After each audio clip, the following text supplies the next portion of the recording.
après avoir fait ma vérification orthographique, ben, je vais devoir séparer mon texte en parties.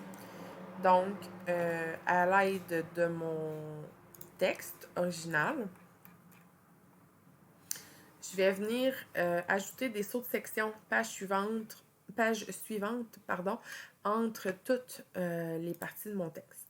Donc, par exemple, ici, on voit juste devant sommaire, je me positionne devant, puis je vais chercher mon saut de section, page suivante. Fait que je vais faire ça pour vraiment tout le long de mon texte.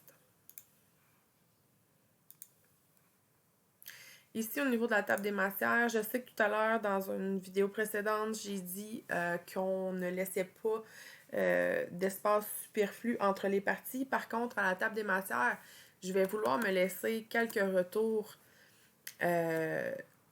sous mon titre pour être en mesure de venir insérer un peu plus tard ma table des matières automatisée. Donc, quelques retours.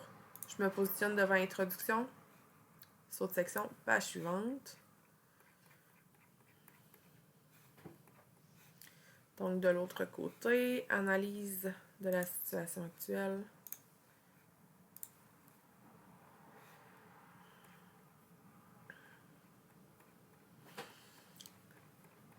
Mon deuxième gros titre, étude comparative.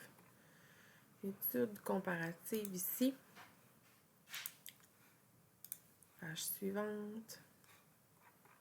Je cherche vraiment mes gros titres là, qui vont définir les sections de mon texte, de mon rapport. Donc, avantages et inconvénients. Avantages et inconvénients.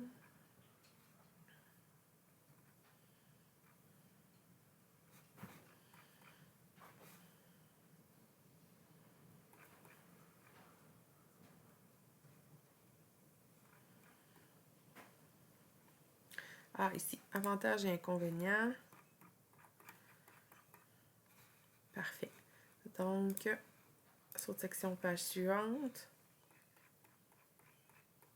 J'arrive à ma recommandation qui est juste là. Recommandation. Par la suite, j'ai mon annexe A.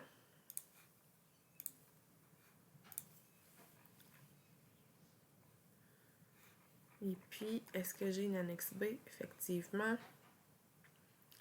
Annexe B.